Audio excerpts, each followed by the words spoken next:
오늘은 성벽을 봉헌하다라는 제목을 가지고 느헤미야 12장 27절부터 32절까지 말씀을 좀 살펴봤으면 좋겠습니다. 여러분 축복이란 단어 아시죠? 축복이란 단어가 영어로는 blessing이라고 그러더라고요. 그런데 이 축복이란 단어인 영어의 blessing은 브레딩이랑 어원이 같다고 그럽니다. 피 흘림과 어원이 같은 거죠. 다르게 말하면 우리가 누리는 지금의 축복, 이런 복들은 누군가의 희생과 수고와 헌신이 있었기 때문에 이루어진 것이다 라는 것을 단어의 어원을 통해서 우리가 알 수가 있는 것 같아요. 실제로 그렇죠. 특별히 요즘 우리가 우크라이나 전쟁을 보고 있는데 참 우리도 과거에 수많은 전쟁을 경험했죠.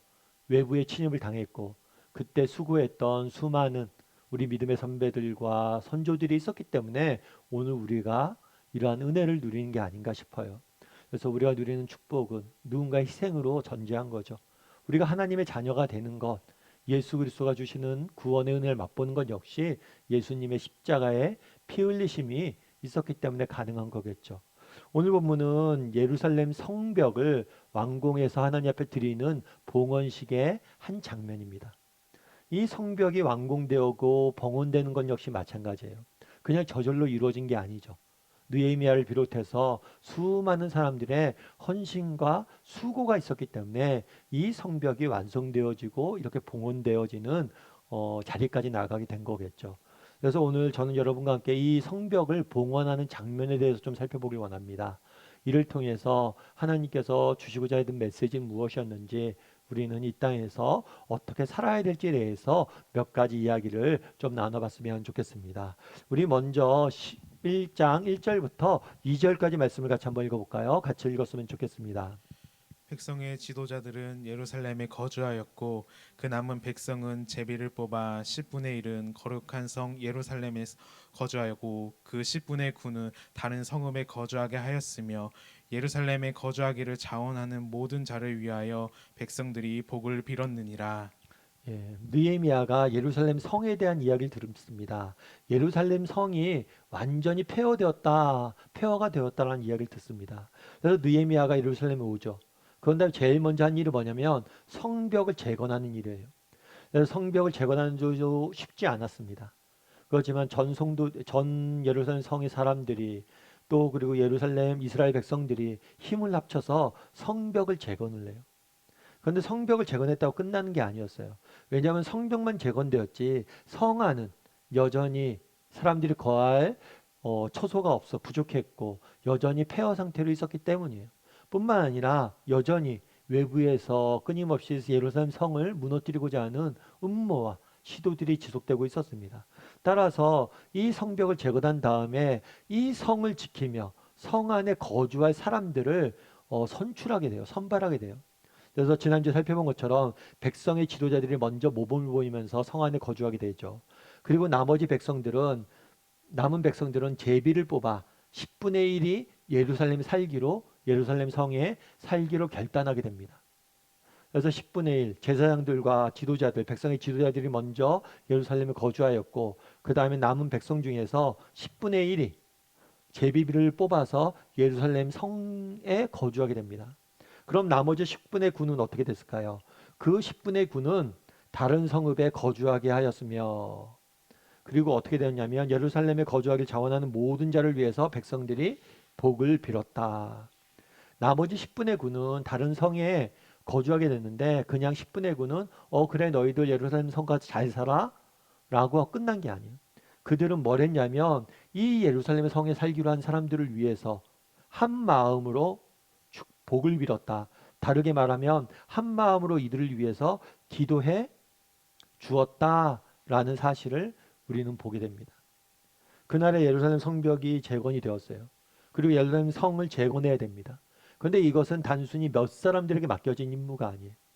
온 이스라엘 사람들이 한 마음으로 이 일을 위해서 축복하고 기도하고 함께 헌신하는 모습들을 보게 됩니다. 여러분 빌리 그레함이라는 목사님을 아마 아실 거예요. 한번 들어보셨을 거예요. 이 빌리 그레함 목사님은 20세기가 낳은 가장 위대한 전도자 중에 한 명이라고 합니다. 그래서 그의 설교를 들은 사람이 1억 명이 넘는다고 그래요. 세계 곳곳을 다니면서 전도를 했고 그 전도 설교를 들은 사람이 1억 명이 넘는다고 그래요. 그만큼 많은 사람들에게 복음을 전한 사람이죠. 뿐만 아니라 미국 내에서 영적인 지도자로서도 많은 영향을 미쳤어요. 그래서 미국 같은 경우에는 새로운 대통령이 취임을 하면 백악관에서 취임을 할 때 성경에 올려놓고 취임 선서를 합니다. 뿐만 아니라 대통령들이 늘 자기를 영적으로 돕는, 영적으로 자기를 위해서 기도해주고 도와줄 수 있는 멘토를 뽑아요. 근데 수년 동안 대통령들의 멘토로서 역할을 했던 사람이 빌리 그레함이에요. 그만큼 미국 내에도 영적으로 많은 영향을 미쳤죠. 한 번은 누군가 물었습니다. 빌리 그레함에게 뭐라고 물었냐면 당신이 그동안 정말 이렇게 많이 하나님 앞에 쓰임 받았는데 어떻게 이렇게 쓰임 받을 수 있었습니까? 비결이 무엇입니까? 그랬더니 빌리 그레함이 그런 얘기를 해요. 제게 특별한 비결이란 건 없습니다. 왜냐하면 저는 남들보다 특별히 잘하는 게 없습니다. 그리고 또 제가 남들보다 특별한 교육을 받았거나 특별한 경험이 있는 게 아닙니다. 그리고 저는 뭐 남들보다 특별한 사역의 노하우가 있는 사람이 아닙니다. 저는 특별한 비결이란 건 없습니다. 그런 다음에 한마디를 덧붙여요. 뭐라고 덧붙였냐면 아무튼 다른 건 모르겠는데 제가 확신할 수 있는 건 한 가지가 있습니다. 그건 뭐냐면 저희 교회 성도들이 저를 위해서 매일같이 기도해 준다는 사실입니다. 성도들의 기도가 있었기 때문에 오늘 이렇게 제가 사역을 할 수 있었던 것 같습니다.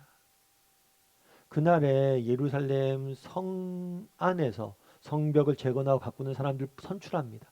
그리고 그들이 들어가서 예루살렘 성을 재건하는 일을 해요. 그런데 거기서 멈추지 않습니다. 온 백성들이 함께 기도했다라고 이야기를 합니다. 우리도 이렇게 기도할 수 있어야 돼요. 이런 말이 있어요. 우리가 일할 때 우리가 일하지만 우리가 기도할 때 하나님이 일하신다. 우리가 일할 때는 우리만 일해요. 하지만 우리가 기도할 때 하나님이 일해요. 누가 일해야 돼요? 우리가 일해야 돼요? 하나님이 일해야 돼요? 우리의 능력은 보잘것이 없어요. 하나님이 일하시고 하나님이 도와주셔야지 정말 우리의 일이 이루어갈 수 있어요. 그만큼 기도가 능력이 있다는 거예요. 그래서 우리가 기도할 수 있어야 돼요.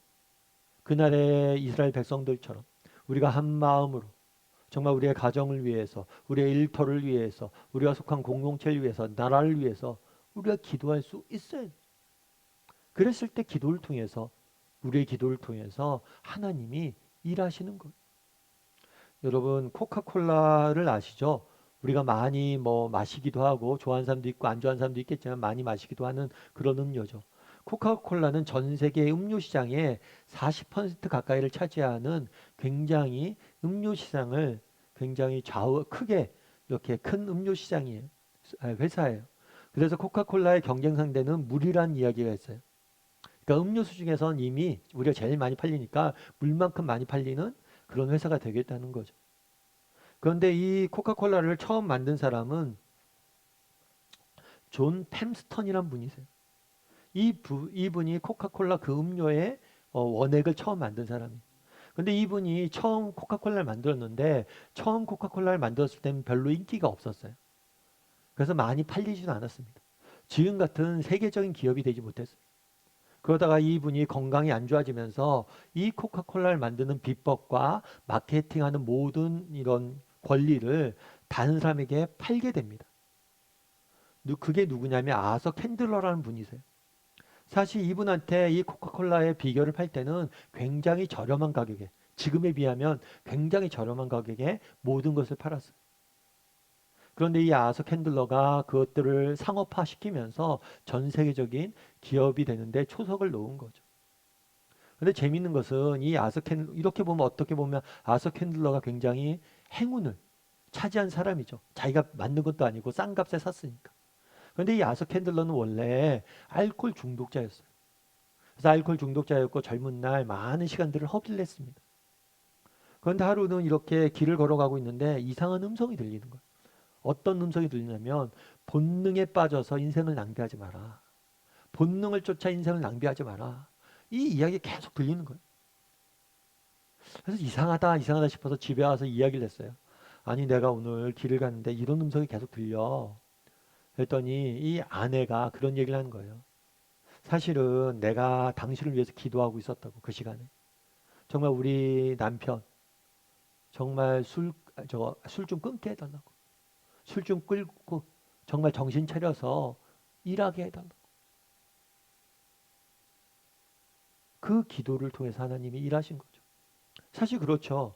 우리가 기도하는 것, 우리가 자녀를 위해서, 남편을 위해서, 가정을 위해서 기도하는 것, 어떨 땐 별 의미가 없어 보일 때가 있어요. 우리 남편 술 끊게 해주십시오라고 기도했을 때 그 아내가 정말 하나님이 어떻게 역사하실지 어떻게 알았겠어요. 그런데 그 기도를 들으시고 하나님이 일하셔서 이 사람을 통해서 놀라운 일들을 이루시잖아요. 우리가 정말 알 수 없는 일들을 이루시잖아요.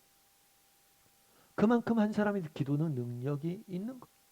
우리가 당장 보기엔 기도가 아무런 효과가 없는 것 같고 정말 기도해도 어떤 변화도 없는 것 같지만 아니에요.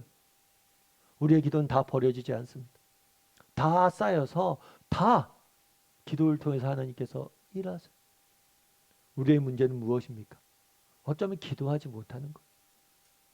기도의 능력을 신뢰하지 못하는 것. 그날에 온 이스라엘 백성들이 한 마음으로 이들을 위해서 기도했다라고 이야기합니다. 예루살렘 성을 위해서 기도했다라고 이야기합니다. 우리도 기도할 수 있었으면 좋겠어요.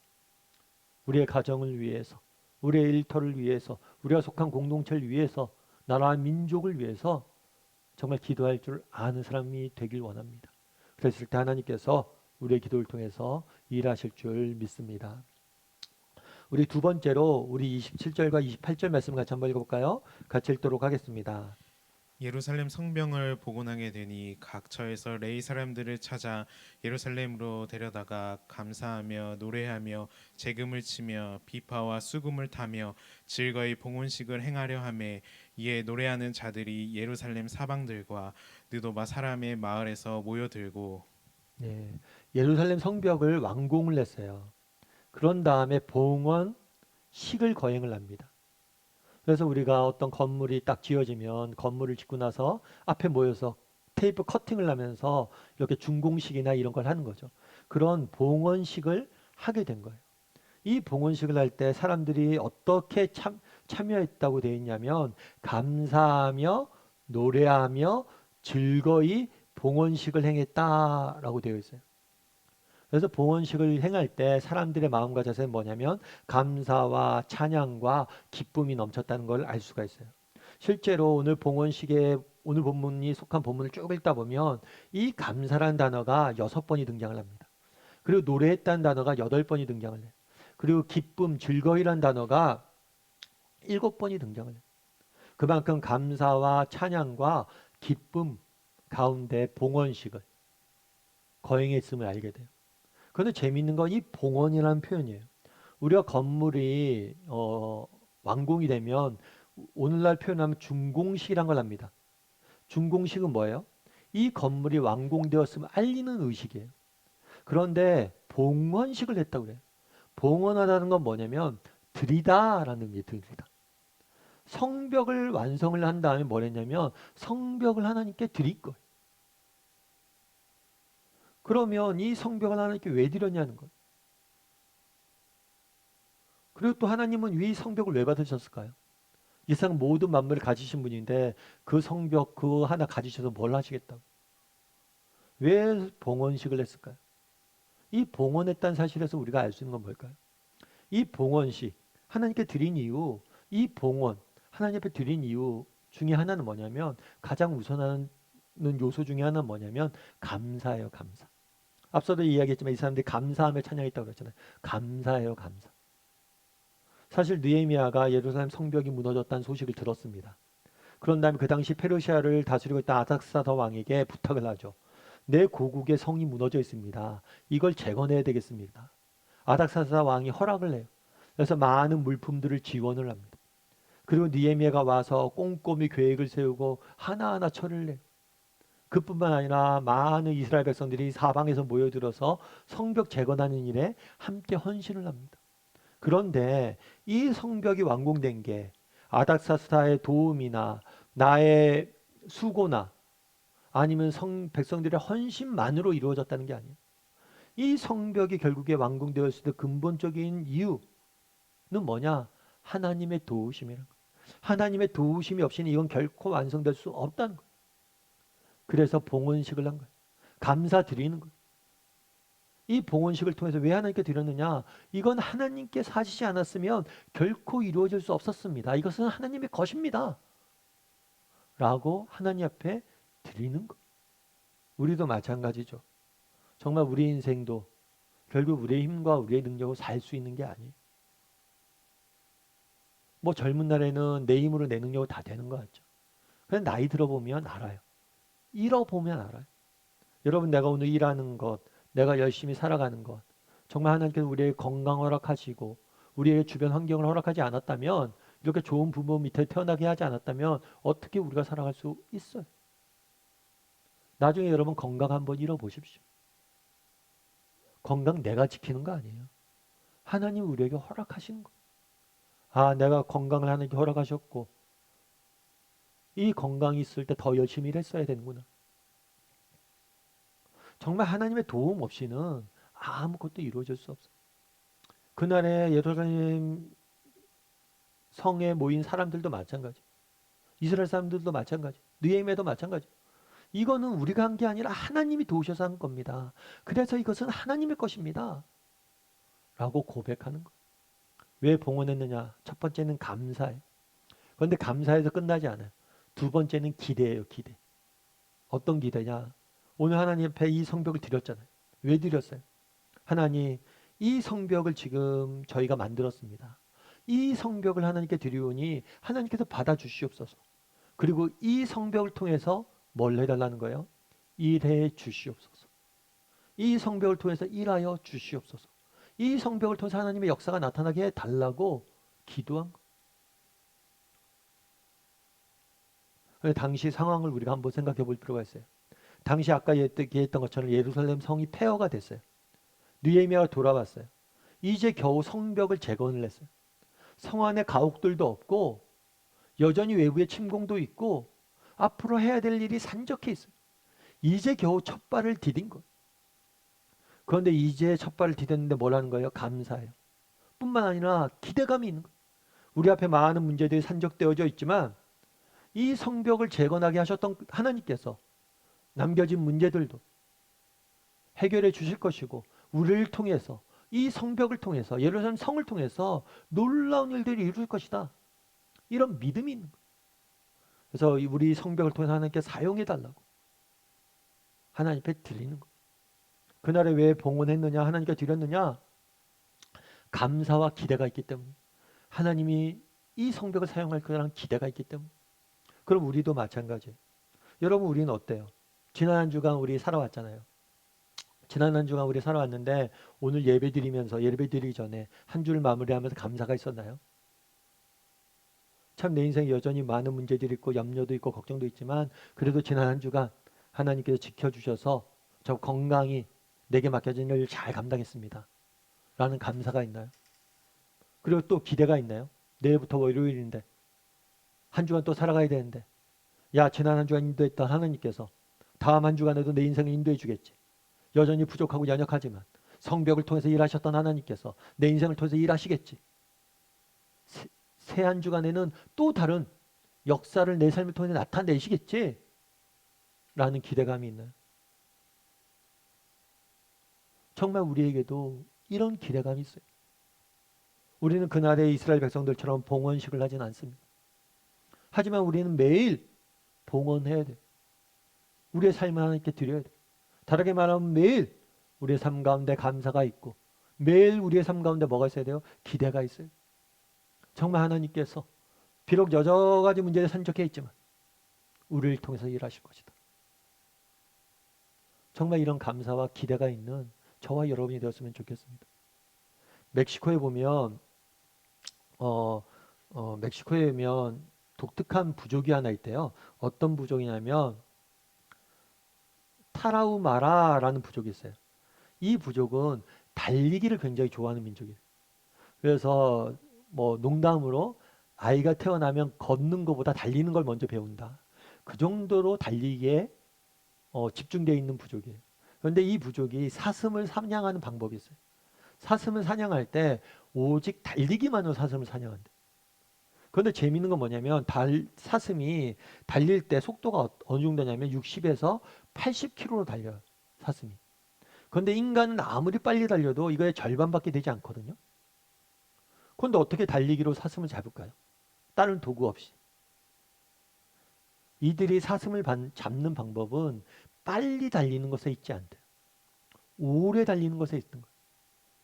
사슴이 지칠 때까지 쫓아가는 거죠. 그래서 사슴이 지치면 잡는 거예요. 빨리에 있지 않고 오래에 있다는 거예요. 참 제가 이 이야기를 들으면서 그런 생각 되게 많이 했어요. 참 저게 인생의 진리가 아닐까. 우리 인생은 빨리의 해답이 있지 않아요. 오래의 해답이 있어요.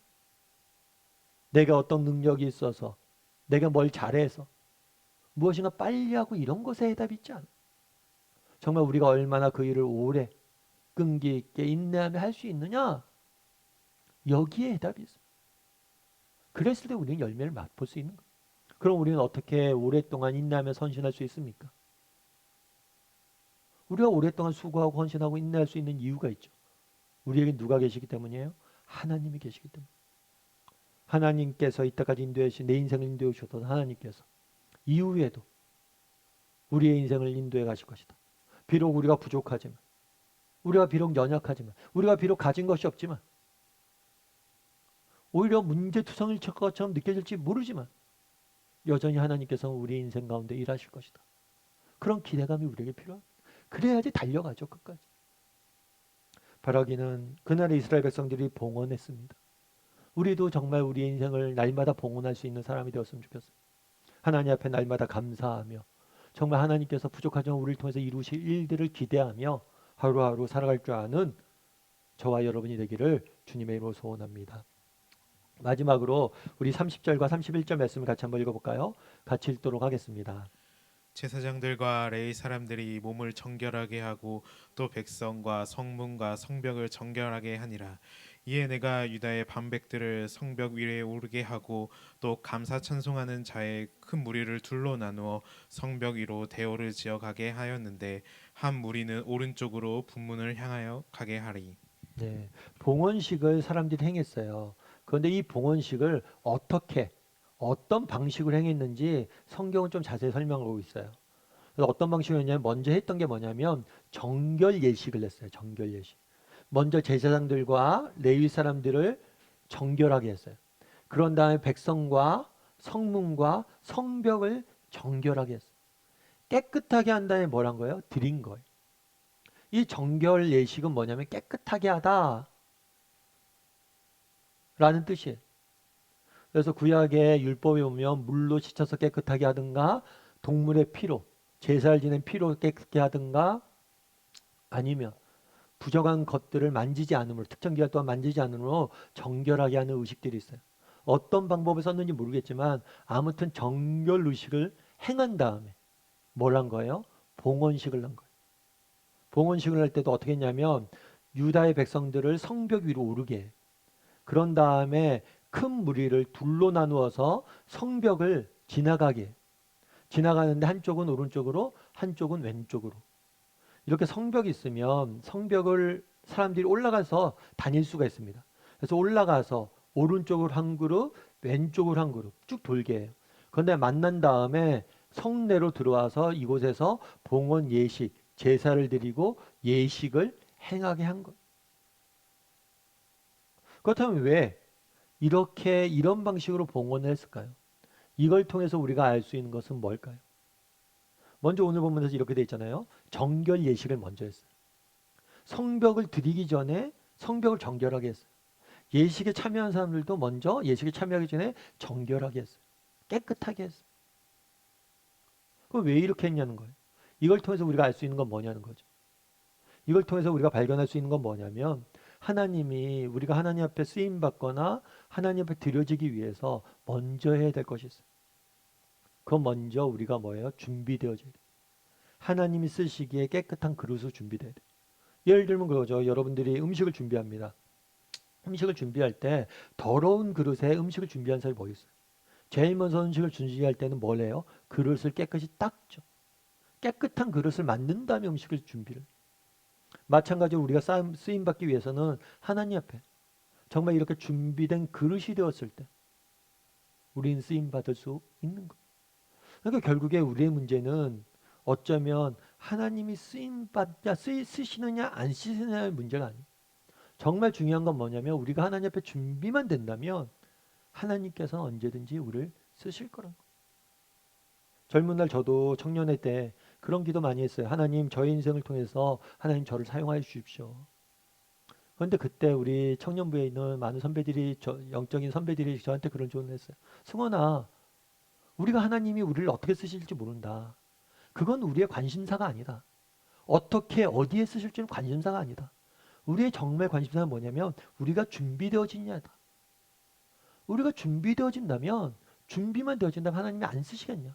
우리가 깨끗한 그릇만 된다면 하나님 앞에 준비만 된다면 하나님이 우리를 분명히 쓰실 것이다. 그래서 우리가 젊은 날 고민할 게 어디서 어떻게 쓰임받을까가 아니라 얼마나 내가 준비될 것이냐다. 참 젊은 날 제가 그 이야기가 굉장히 많이 도전이 됐고 그렇게 살아야겠다는 생각들을 많이 했습니다. 그날도 마찬가지예요. 정결 예식을 먼저 합니다. 봉헌 이전. 우리가 정말 중요한 건 뭐예요? 하나님 앞에 준비되어지는 거예요. 정말 하나님이 쓰시기 좋게 준비만 되어진다면 우리를 뭘 하는 거예요? 하나님이 사용하실 거예요. 아문센이라는 분을 여러분들이 아실 거예요. 이분 같은 경우에는 노르웨이 탐험가로 북극점과 남극점을 동시에 발견한 탐험가예요. 그 사람이 뭐라고 얘기했냐면 명언이 뭐였냐면 승리는 준비된 자에게 찾아오며 사람들은 이걸 행운이라 부른다. 패배는 미리 준비되지 않은 사람들에게 찾아오며 사람들은 이를 불행이라 부른다. 승리는 준비된 사람에게 찾아오고 패배는 준비되지 않은 사람에게 찾아온다. 여기까지는 뭐 흔히 많이 듣는 이야기죠. 근데 이 뒷말이 되게 재밌더라고요. 사람들은 이를 행운이라 부르고 사람들은 이를 불행이라 부른다. 아문센이 북극이랑 남극을 다 정복했대? 저 사람 운이 좋나 보다. 날씨가 도와줘서. 아니면 주변 여건이 좋아서. 또 주변 사람들 많이 잘 만나서 저렇게 된 거겠지. 라고 이야기를 했다는 거예요. 그런데 그런 면도 있겠죠. 사람들 눈에 행운이라고 보이는 면들도 있겠지만 아니라는 거예요. 뭐라는 거예요? 준비라는 거 준비. 내가 준비했기 때문에 이런 행운이 찾아왔다는 거예요. 그날도 마찬가지예요. 봉헌하기 전에 먼저 해요. 뭘 해요? 정결. 우리가 정말 하나님 앞에 준비만 되어준다면 하나님 우리 인생을 채워주실 거예요. 사용하실 거예요. 제임스 휘슬리라는 화가가 있습니다. 이 사람 같은 경우에는 미국의 화가예요. 미국 화가인데 미국인들이 굉장히 좋아하는 화가예요. 그가 그림 중에서 어머니의 초상이라는 그림이 있는데 이 그림은 미국에서 어머니 날을 기념해서 만든 최초의 우표에 실릴 정도로 유명한 그림이고 미국인들이 사랑하는 그런 화가고 그림이에요. 그런데 이 그림이 탄생한 데는 되게 재밌는 이야기 일화가 있어요. 그건 뭐냐면 이 그림의 원래 제목은 어머니의 초상이 아니에요. 흰색과 회색의 배열과 조합이에요. 그림 제목이.